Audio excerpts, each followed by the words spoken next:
Marga, ¿te he contado lo de la frase esa de Woody Allen que me mola muchísimo? Pues no es Enrique, porque me cuentas tantas cosas y tan interesantes. Pues a ver qué te parece. El futuro me interesa porque es donde pretendo pasar el resto de mi vida.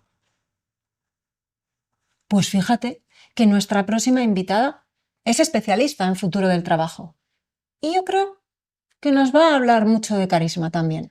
Pues vamos a por ello. Apuntando maneras. Apuntando maneras. Periodista, consultora, formadora y speaker en futuro de trabajo, en transformación digital, en talento multigeneracional, fundadora de la Silver Academy, que da visibilidad e impulsa el talento senior, y autora de varios libros de éxito, entre ellos el último, El poder del carisma. Hoy viene a pasar un buen rato a Apuntando Maneras Raquel Roca. ¿Qué tal estás, Raquel? Feliz de estar con vosotros, gracias por invitarme a vuestra casa y nada, un placer, deseando conversar en Apuntando Maneras. Esta es tu casa. Gracias. Y vamos a ir lanzando aquí una serie de preguntas que seguro que te van a gustar. A mí me gustaría que más allá de los tópicos nos contaras un poquito cómo es un día en tu ámbito profesional, en tu vida profesional. ¿Cómo es un día en la vida de Raquel Roca? Pues varía bastante en función de si tengo que trabajar de cara a cliente o si trabajo back office. Entonces ahí hay bastante diferencia. O si me toca viajar, que es una cosa que también hago mucho. Si tengo que hacer trabajo en oficina, back office, trabajo en remoto, trabajo en diferido, trabajo en mi casa, a veces en un cowork. O sea, trato de también cambiar un poquito mis ambientes. Y ahí básicamente es creativo. Es pensar, idear y crear. Y si ya me toca trabajar de cara a cliente, también los formatos son muy distintos. Puede ser una conferencia, por lo tanto es un gran formato en algún lugar, en alguna empresa, en algún congreso, o sesiones formativas, es decir, talleres, etcétera. Y luego tengo otro tipo de formato, que es el tercero que trabajo con cliente, que son procesos de asesoría, más deep. Entonces ya pues son momentos más recogidos y más intensos, por decir de alguna manera. O sea que esas dos vertientes definen un poco cómo es mi día de trabajo. Súper interesante. Eso sería el presente, luego hablaremos de futuro, porque hay que hablar de futuro del trabajo, pero echemos la vista atrás, vamos al pasado, a tu pasado, tu trayectoria. Como decía Steve Jobs, connecting the dots, ¿no? Juntando los puntos desde el presente hacia el pasado para entender por qué hemos hecho lo que hemos hecho.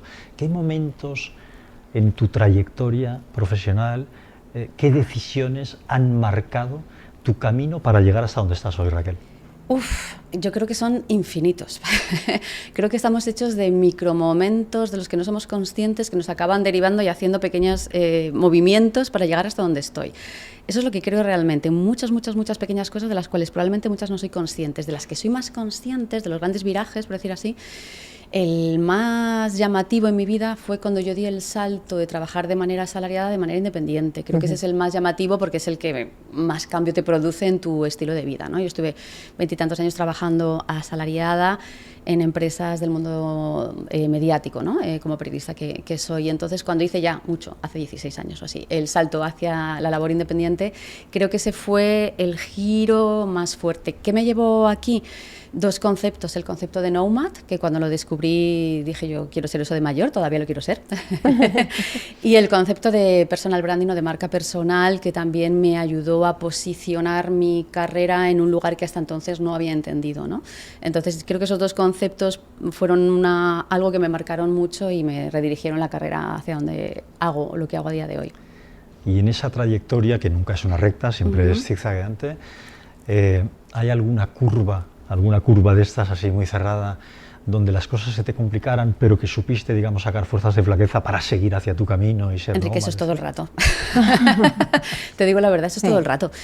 Creo que ya trabajes de manera independiente o asalariado, me da igual. Creo que hoy en día que vivimos en un entorno de total incertidumbre, en el que todo está cambiando continuamente, la sensación de que no tienes el control total es continua. Y creo que eso es bueno y positivo. Entonces, para mí siempre es el aprendizaje de no necesitar tener todo controlado, sino de dejar un margen de adaptabilidad y un margen de creatividad y un margen de tal, porque el derrape ese te lo das todo el rato. El tema está cómo haces para gestionarte a ti mismo, sobre todo emocionalmente, y que ese posible derrape que estamos todo el rato ahí no acabe estrellándose, sino que lo puedas derivar con agilidad en tiempo real para que se convierta en otra cosa. Ese es un poco el truco que yo llevo manejando mucho tiempo y de momento me va funcionando. A veces me la doy, pero trato que no, es adaptabilidad, yo diría. No sé si te he contestado por ahí. Sí, Has contestado muy, muy bien.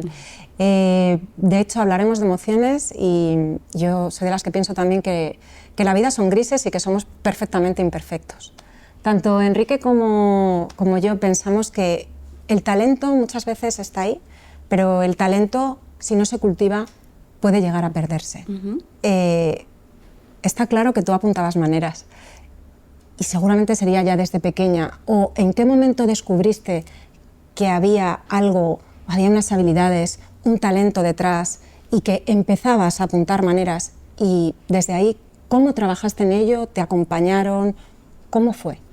Pues la verdad es que te diría que apuntar maneras, yo creo que todos apuntamos maneras, lo que pasa es que en las infancias no le hacemos el caso que deberíamos de hacer, es apuntar maneras, ¿no?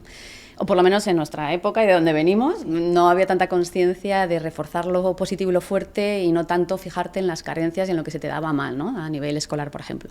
Por lo tanto, no recuerdo haber sido muy empujada hacia mis maneras en aquel momento, pero sí tengo el recuerdo, digamos que la base de mi trabajo es la comunicación, ¿no? A todos los niveles, en las tres vertientes que antes decía que hago y obviamente el trabajo que hacía anterior y que sigo siendo, que soy periodista, la comunicación es la base, ¿no?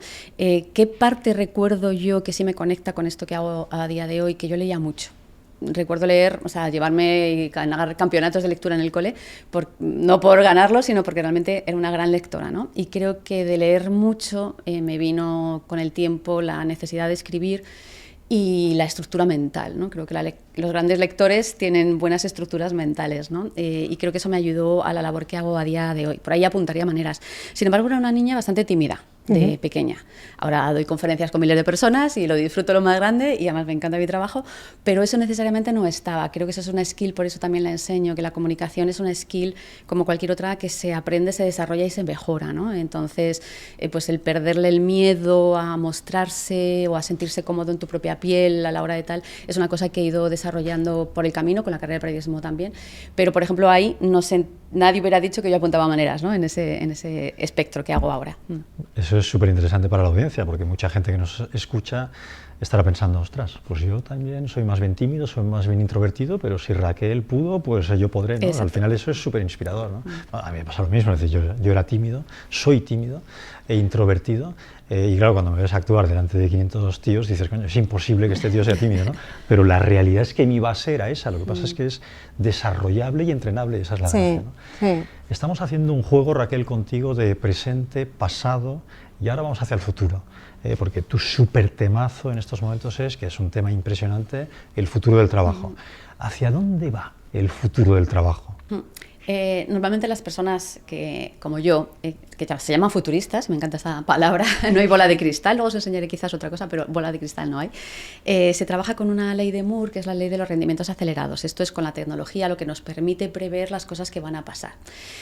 Teniendo en cuenta el nivel de acierto, si lo puedo decir así, de No Match o de Silver Surfers, con tendencias que ya sabíamos que iban a ocurrir, el libro del poder del carisma ya avanza otra de las tendencias hacia las que nos acercamos en el futuro del trabajo. Y dentro del libro explico una en concreto que me parece muy relevante traer a colación, que se llama la heurística del esfuerzo. ¿Qué significa la heurística del esfuerzo?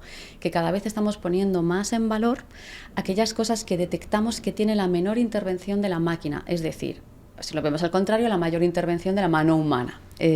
Por lo tanto, hoy estamos en un boom de utilización y de inmersión en las nuevas tecnologías que necesitamos, y las necesitamos y mucho, pero todo aquello que detectemos que tiene una parte artesanal, cuando digo artesanal no necesariamente hablo de artesanía, sino de el intelecto humano, la pasión humana, la propia redacción humana, incluso si queremos, estamos dispuestos y vamos a pagar más por ese tipo de actividades, de producto, de servicio, que por aquello que ya identificamos que está más, bueno, pues fabrilmente hecho por las tecnologías, ¿no? Entonces esta heurística del esfuerzo me parece muy relevante para que no nos olvidemos que somos seres cognitivos y que tenemos que seguir poniendo en valor nuestras soft skills o habilidades blandas, que son las que nos van a diferenciar en un presente futuro de lo que ya está haciendo la máquina mejor que nosotros.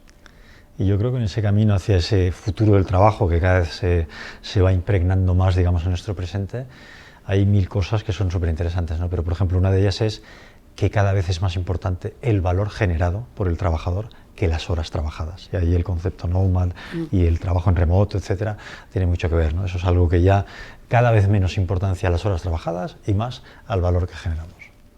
Corroboro al escucharte que la IA inteligencia artificial, y la IE, inteligencia emocional, pueden y deben de ir de la mano.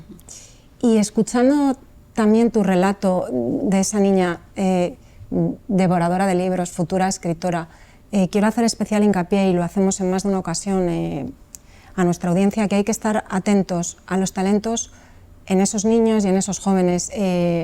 Mi experiencia en la docencia, que fueron 18 años, un largo recorrido en las aulas, me dice que hemos de estar atentos como docentes. Muchas veces hay un docente que deja huella y que es capaz de estar atento, pero no siempre es así. Como padres, a esos talentos que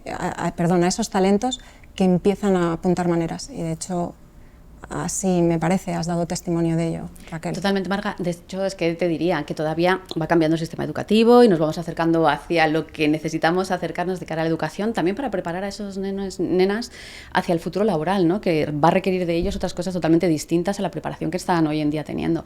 Pero yo creo que la parte más importante es que nos hemos estado fijando dentro de la estandarización que es el sistema educativo, y que todos tienen que cumplir unos rankings o unos requisitos que, por supuesto, las personas no cumplimos porque cada una somos de un padre y de su madre y de mundos distintos, pero sí es lo que decíamos de potenciar aquellas habilidades o cosas que ya estamos viendo en ti. Es decir, es poner ese hincapié en las cosas buenas para hacerte más grande desde eso que podemos decir innata o naturalmente ya estás diciendo que tú tienes, ¿no? Y por supuesto ayudarte a elevar aquellas otras materias, si queremos decir, en las que estás flojeando un poco más. Pero lo que hemos hecho hasta ahora es, si eres malo en mates, focalizar toda tu atención y te meto a horas extras para que las mates trates de alcanzar a lo mejor un nivel cognitivo que no es tan fácil, ¿no? Si eso lo extrapolamos a cuando somos adultos, nos pasa lo mismo.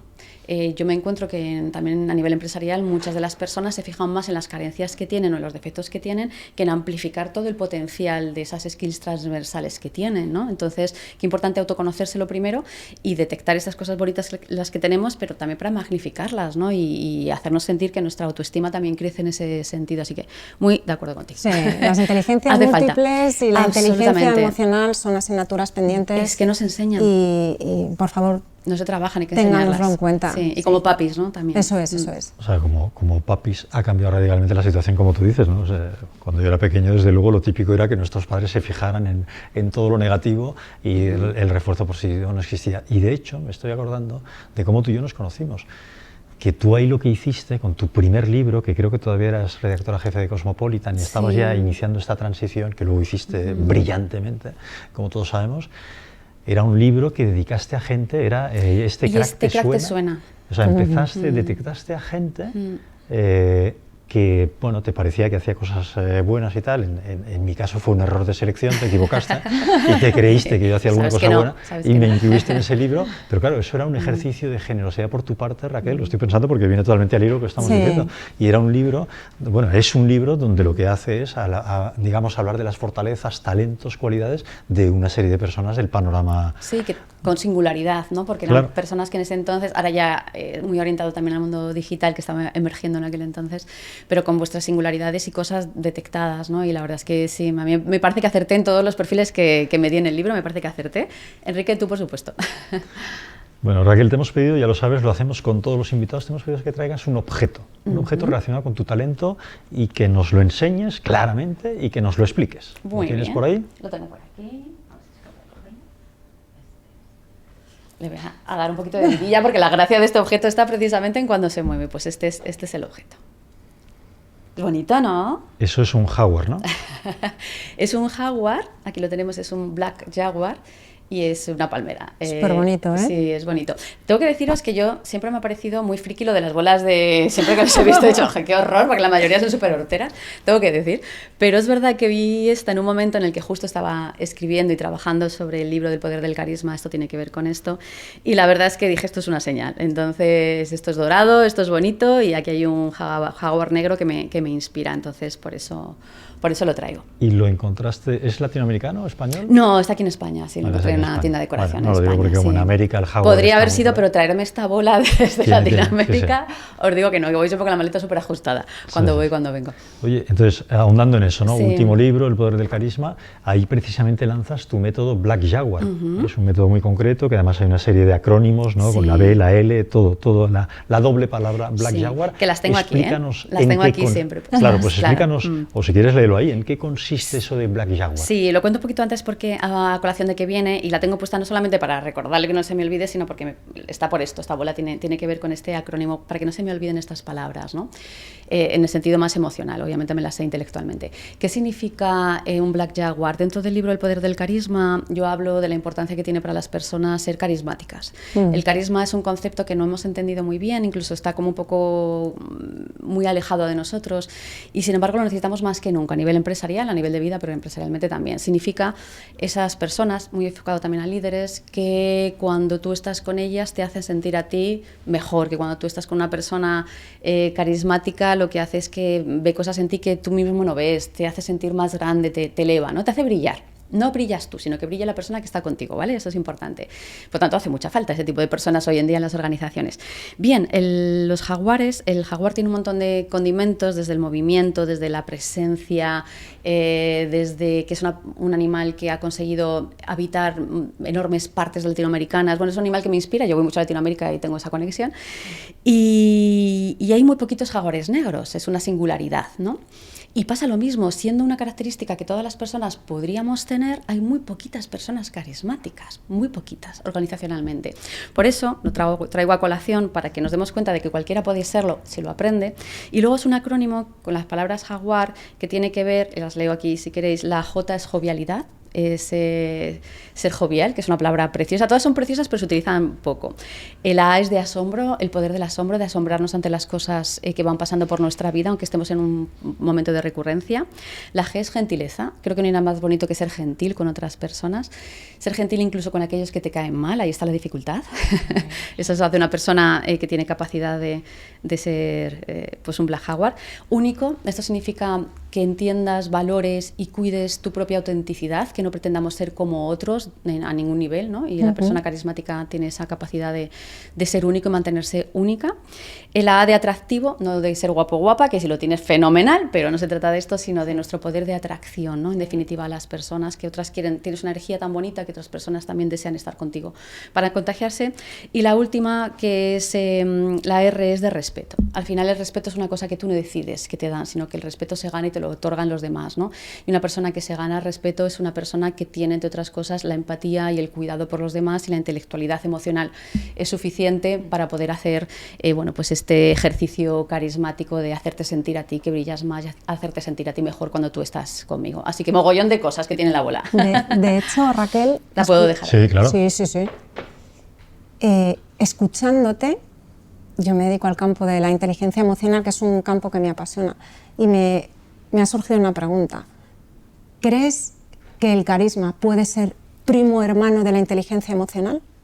Es primo hermano porque al final las personas con alta inteligencia emocional, no sé si existe ese término, pero me lo invento, son las personas que están más receptivas a entender y a empatizar con las personas que tienen enfrente. Es decir, es cuando no estás navegando en tu ego, sino que estás pensando en las necesidades que tienen las personas que tienes enfrente. Solamente desde ahí puedes ser carismático, porque si haces las cosas... El carisma tiene mucho que ver con la comunicación, con la palabra, con el pensamiento, con la presencia, que para mí es muy relevante. Pero al final, si tú estás operando desde tus propias necesidades, no estás siendo una persona carismática. Lo que estás haciendo es ponerte el foco de luz y de brillo a ti, ¿no? Y es justo darle la vuelta a ese concepto.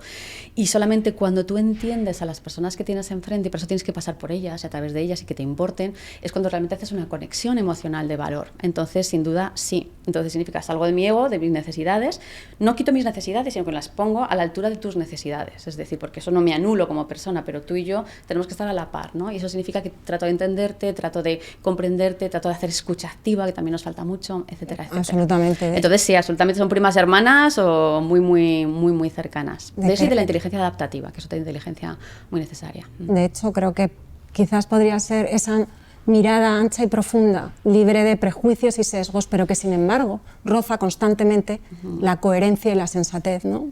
Total, lo que pasa es que también aquí te diría, Marga, que el liberar nuestra mente de los juicios y de los sesgos está muy difícil. Yo siempre trabajo como más de 55 sesgos, que no me los sé todos, pero que los trabajo porque sé que existen, entonces es una pasada. Nuestro cerebro está diseñado para ser sesgado, para ser operativo, punto. Entonces hay que entender esto y lo sabes, lo único que como lo sabes, paras y te paras a pensar. Esto puede que sea un sesgo y probablemente el 90% de los casos sea un sí.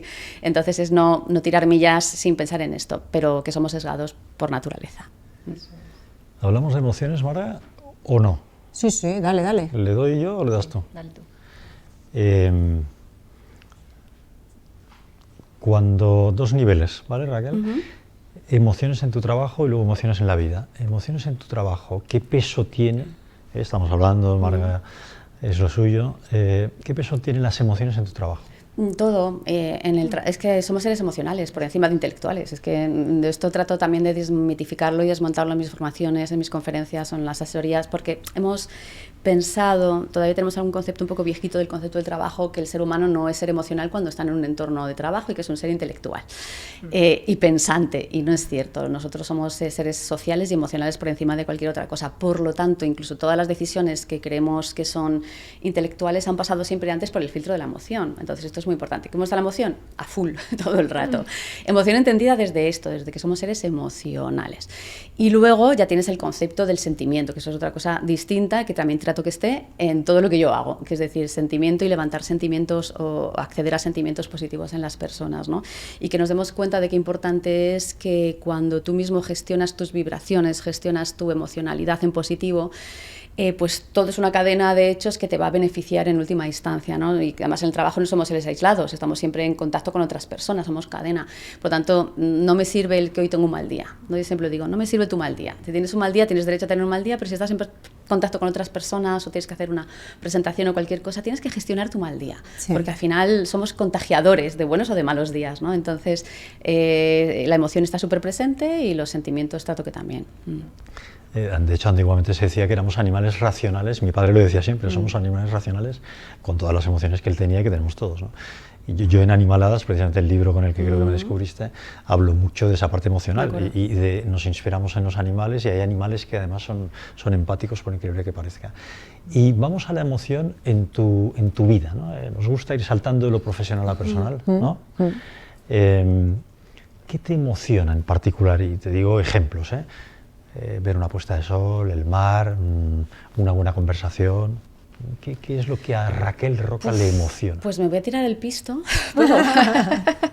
porque me emocionan muchísimas cosas. O sea, desde hace ya bastantes años empecé a hacer un ejercicio que me nació en la vida, que era desde que amaneces hasta que te acuestas, ir apreciando las pequeñas cosas de la vida. Y es un ejercicio que nunca he dejado de hacer. Entonces voy por el túnel de la M40 viniendo aquí y estoy parada un rato y ahí es un túnel gris, pero sale la florecita entre las piedras. Pues me voy a parar en la florecita entre las piedras. Hago eso. Entonces realmente me emocionan muchísimas cosas, porque trato de buscar la emoción de lo positivo, vuelvo a decir lo mismo, y no es un positivismo naif ni es un positivismo, no, es un positivismo que te cambia por dentro, ¿no? Y que te hace apreciar pues que estamos vivos. Y es que yo lo digo muchas veces, todos hemos estado en algún momento dado con alguna enfermedad, en algún momento grave, o hemos conocido a personas que están, etcétera, y creo que simplemente el ser conscientes de que estamos vivos, esto ya a mí me pone a full. Estoy vivo aquí, hoy, aquí, en este momento, ¿no? Entonces ese tipo de cosas me emocionan, las pequeñas cosas, te diría. No sé si te respondo. Claro, de hecho estoy pensando que lo transmites muy bien en Instagram, es decir, en tus stories de Instagram. Estás en América Latina y se nota ahí momentos de conexión con la naturaleza. A mí me molan mucho tus stories por eso, ¿no? O estás aquí en Tarifa, yo diría, ¿no? Por sur de España. También voy mucho a Cádiz, sí. y se ve ahí, las stories son una especie de, digamos, un fogonazo de lo que a uno le emociona, ¿no? Sí, me gusta disfrutar de la vida, soy disfrutona por naturaleza y creo que todos deberíamos de disfrutar más en ese sentido, pero aprendes a disfrutar más, no necesitas hacer grandes cosas exóticas. Yo sé que tengo la suerte por mi trabajo de hacer viajes increíbles a lugares espectaculares, luego yo me busco la manera de que sean más espectaculares, pero incluso dentro de tu cotidianidad, ese es el punto, que dentro de tu recurrencia de vida, porque no siempre podemos estar haciendo cosas maravillosas, es encontrarle esa belleza, ¿no? Yo creo que ahí está el reto real. De hecho, lo acabas de traducir muy bien. Tienes la oportunidad de, pero tú vas y das un paso más allá y construyes tu propia felicidad, que creo que ahí en parte está la magia. Tanto a Enrique como a mí nos ocupa, que no nos preocupa, el liderazgo, ¿no? El papel del liderazgo, que de hecho has estado hablando de él. ¿Cómo ves a día de hoy, profundicemos un poco más, ese liderazgo que nos encantaría que fuera un liderazgo humanista, ese líder, metalíder, que está interrelacionado con el poder del carisma del que has hablado? ¿Cómo ves el liderazgo hoy? Sí, el líder, siempre digo, no hace falta tener gente a tu cargo para ser un líder, ¿eh? Esto es importante. Lo digo porque a veces empresarialmente, uno, tienes que ser líder de ti mismo, que eso ya va siendo bastante. Y otra, que no necesariamente el concepto de líder como lo entendemos hoy en día se parece a lo de donde lo veníamos destilando en los últimos años, ¿no? Obviamente ya hemos dejado el concepto de jefatura atrás. ¿Qué necesita un buen líder hoy en día? Con o sin personas a tu cargo. Dos cosas: liderazgo transformacional, es decir, que ser consciente de que estamos en periodo de cambio, que esto va a seguir cambiando y yo tengo que llevarme muy bien con la adaptabilidad. Si tengo gente a mi cargo encima, es una responsabilidad obligada del líder ayudar a tus personas a que trasciendan por los procesos de cambio con el menor sufrimiento posible. Entonces, para mí es el liderazgo transformacional. Y luego el liderazgo inspiracional, que está asociado al carisma. De hecho, dentro del libro hay un apartado entero para los líderes profesionales, que tiene que ver con el cómo yo te ayudo. Es decir, si yo estoy en procesos de cambio continuo, también mi labor es comunicar el cambio. Es decir, es que realmente lo que hablamos cuando hacemos transformaciones es que estamos contando los cambios múltiples que vamos a hacer, desde los nuevos software que metemos, la nueva IA que vamos a meter, la nueva metodología, o que ahora somos empresa A y pasamos a ser empresa B, ¿no? Entonces, si ya nadie quiere afortunadamente oír a nadie que me diga lo que tengo que hacer, porque eso es lo peor que podemos hacer, lo que necesito es gente en mi entorno empresarial que me inspire a ser la mejor versión de mí. Eso entonces tiene que ver con el liderazgo inspiracional. Entonces, transformacional e inspiracional, y eso para mí es un líder humanista, ¿no? Es entender que estamos en periodo de cambio, bajo tu nivel de estrés para que no sufras por el camino, eso hay que aprender a hacerlo, y luego te inspiro a que encuentres la mejor versión de ti, para que por supuesto encontremos la mejor versión para la compañía, obviamente. Y qué importante es adaptabilidad también, porque estamos cansados de oír que la IA ha llegado para quedarse, pero es una realidad.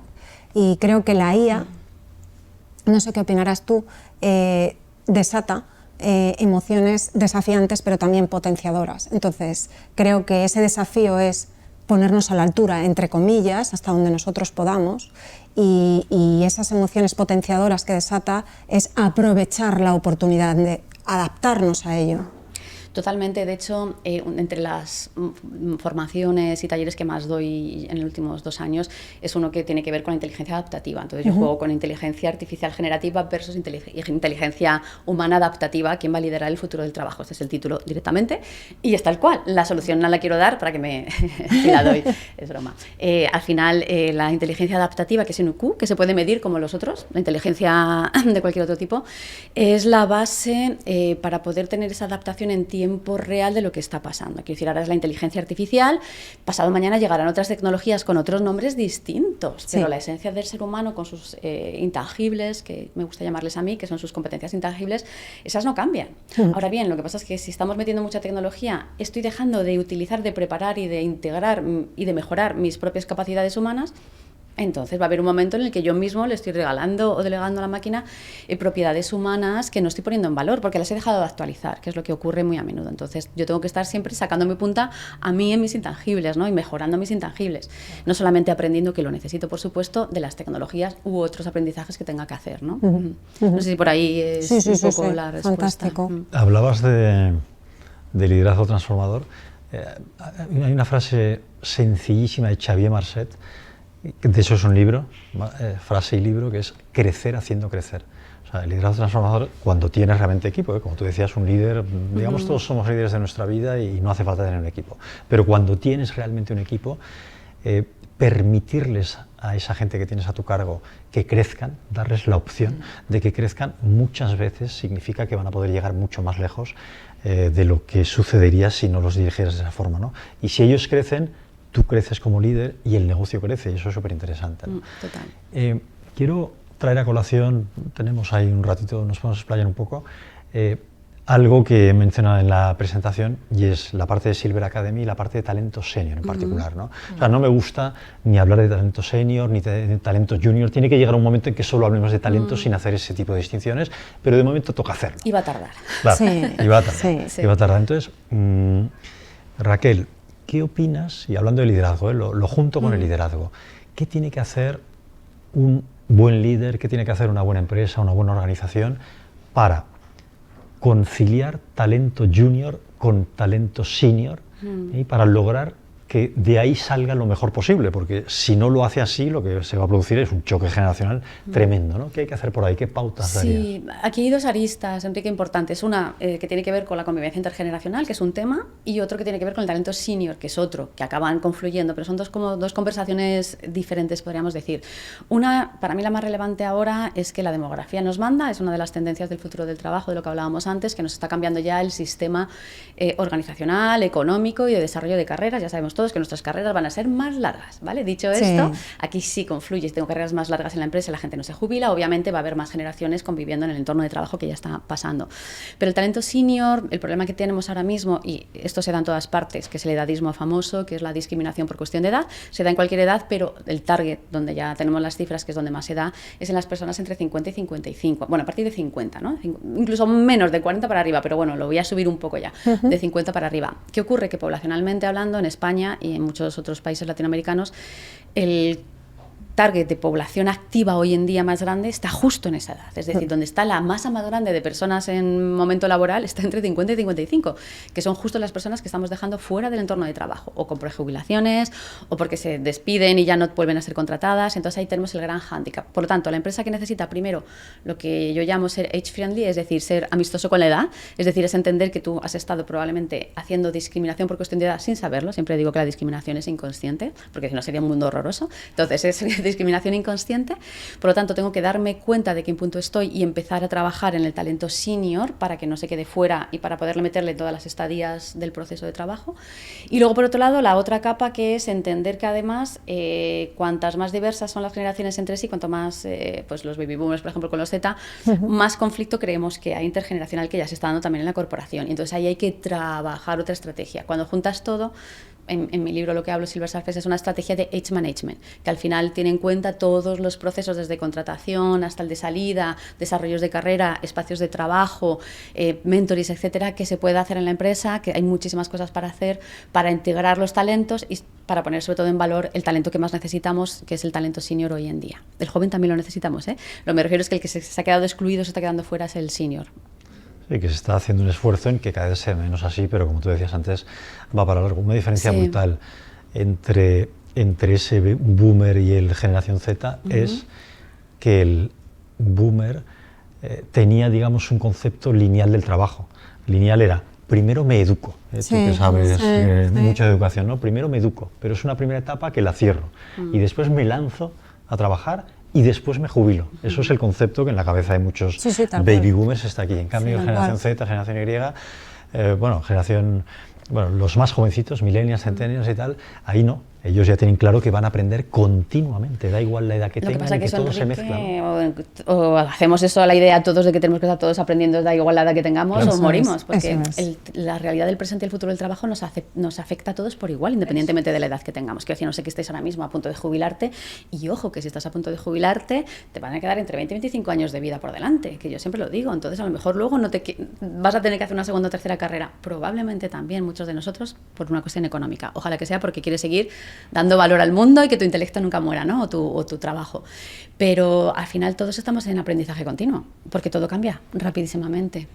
Pero unos lo tienen muy claro y les viene de serie, y otros, los mayores, les cuesta mucho más y tienen que hacer ese esfuerzo. Sí, al final la gente más mayor viene de una mentalidad más analógica, ¿no? Entonces, en ese sentido. Es verdad que es complicado, pero lo idóneo sería ser conscientes de que en la pluralidad está la riqueza. Totalmente de acuerdo contigo, Marga, porque por suerte una de las cosas positivas por el que esta convivencia intergeneracional y la mezcla de la diversidad está siendo necesaria es porque ya sabemos que cuando tienes distintas personas en tus equipos de trabajo o en tus proyectos, ya sea de género, por supuesto, de cultura, pero sobre todo generacional, lo que se genera al final es una mayor creatividad e innovación. Y como toda empresa necesita innovar, pues ahora somos conscientes de que la diversidad nos lleva a una mejor innovación. Por lo tanto, hace mucha falta, ya estamos empezando a entenderlo y a implementarlo. De hecho, salía con uno de nuestros invitados una frase que era que si nunca cambiamos el guión, la película siempre será la misma. Entonces creo que viene muy a tono de lo que estamos hablando ahora. Absolutamente, y el guión siempre empieza, ¿verdad?, en el mindset. Sí. Llegamos a las preguntas difíciles, una sección emblemática de Apuntando Monedas. 2 preguntas difíciles. La primera, con lo cual, ningún problema en que me quede en buffering, ¿no? Claro, básicamente. No hay problema, no hay problema. La primera, ¿Hay algún pecado, entre comillas, pecadillo profesional que nos puedas confesar aquí en vivo y en directo?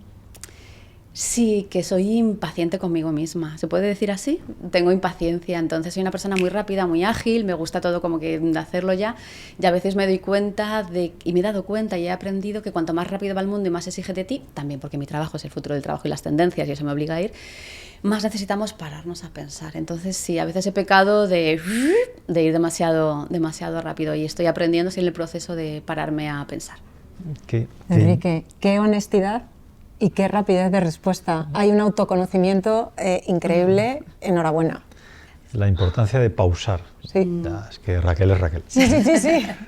Claro, si las preguntas difíciles son difíciles, entonces depende de quién contesta, pues por eso lo digo. Sí, bueno, vas con la segunda, que también me queda otra. Espera. La segunda pregunta difícil es, ¿qué mentira piadosa, a la hora de trabajar, Raquel, qué mentira piadosa con una cierta frecuencia sueltas a los otros a la hora de trabajar? O si no es a los otros, a ti misma. A ti misma. Lo que te sientas más cómoda. ¿Tu mentira piadosa habitual hacia otros o hacia ti misma? Sí, es una mentira piadosa con la que comienzo hasta que se convierte en realidad, ¿vale? Ya sabemos que el poder de la mente es sugestible, por lo tanto, son piadosas, pero muy poquito tiempo. Y las hago conmigo, sobre todo, que es cuando, y hay veces que me pasa, como autónoma que soy, freelance que soy, no me puedo permitir enfermarme prácticamente nunca, ¿no? Aquí es una realidad. Y hay veces que me encuentro cansada o incluso en algunas ocasiones he estado enferma, literalmente enferma, pero tenía un compromiso que no podía dejar de lado. En esos momentos empiezo a mentirme diciéndome que me siento bien, que tú puedes, y llega un momento que entras en tu estado de flow, de Miskalowski, como se llame, y ya realmente se te olvida todo lo que tenías alrededor porque has entrado en ese estado de conciencia en el que estás dando a los demás. Entonces, no sé si, creo que ahí me miento a veces al principio, no me ocurre muchas veces, pero cuando me ocurre y sé que tengo que superar un bache, empiezo mintiéndome hasta que siento que estoy en otro lugar. Empatizo contigo completamente porque hoy salía de casa, yo tengo una hija de 17 años ya, y entonces le decía, ay, es que esta semana no he hecho. Y entonces ella me miró y me dijo, mamá, focus en ti, ha sido una semana estupenda. Digo, vale. Buenísimo. Sí, a veces nos dan lecciones, vienen pegando fuerte, afortunadamente. Sí. Te voy a hacer ahora a continuación te voy a pedir que elijas entre unas cuantas dicotomías y bueno, de rápida respuesta, y te voy a decir que no lo pensarás demasiado. Yo creo que va a ser sencillo, verás. Te cuento. ¿Beatles o Rolling Stone? Beatles. ¿Broncano o Pablo Motos? Ninguno de los dos. Vale. ¿Madrugador o noctámbulo? Madrugador. ¿WhatsApp, escrito o audio? Ambas combinadas. ¿Puedo? Hago trampa. ¿Estrategia o intuición? Ambas combinadas. Voy a estar falseando todo el rato. Ambas, no puedo elegir. Verás, tienes entonces, que intentar decantarte más. Venga, me decanto un poco más. Soy muy de término medio. Viene más complicado todavía de decantarte. ¿Silencio o conversación? Silencio. ¿Meterte en líos o quedarte con las ganas? Meterte en líos. ¿Fresa o menta? Fresa. ¿Colacao o Nesquik? Colacao. ¿Café o té? Café. ¿Emoción o razón? Ambas. ¿Carisma o encanto? Carisma. ¿Luis del Olmo o Iñaki Gabilondo? Los dos. Vale. ¿Cine o teatro? Cine. ¿Ser recordado o ser querido? Ser querido. Yo voy a añadir una más que se me ha ocurrido fruto de lo que hemos genial. estado trabajando. ¿Presente o futuro? Presente siempre. Bien. Y bueno, para ir cerrando, ¿no? Que ha sido un placer, obviamente, pensando en toda la gente que nos está escuchando, Raquel, ¿qué les sugerirías para que descubran su talento, su fortaleza, su cualidad, si no lo han hecho todavía, y para que empiecen de verdad a apuntar maneras y a despuntar en su trayectoria profesional y lleguen a brillar?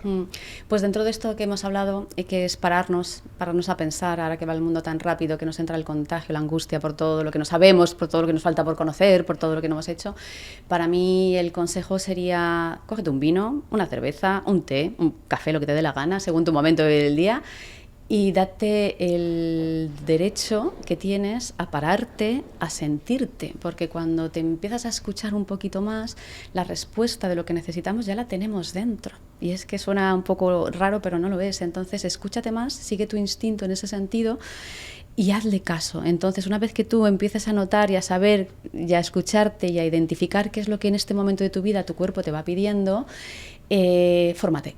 Y entonces busca gente que ya haya pasado por donde has estado tú, busca qué cositas sí que necesitas, pero ya estarás tirando de un hilo que está más conectado con tu propósito. Y cuando empiezas a ver cositas, que el propósito no sea muy grande, pero con cosas que te gustan de verdad, es que te va a ir saliendo, porque te va a ir apeteciendo lo que tienes que hacer next, ¿no? Entonces ese sería mi consejo. Tómate un buen vino, párate a escucharte y concédete, como digo, ese derecho que tenemos todos de tratar de conectar nuestra vida personal con la profesional.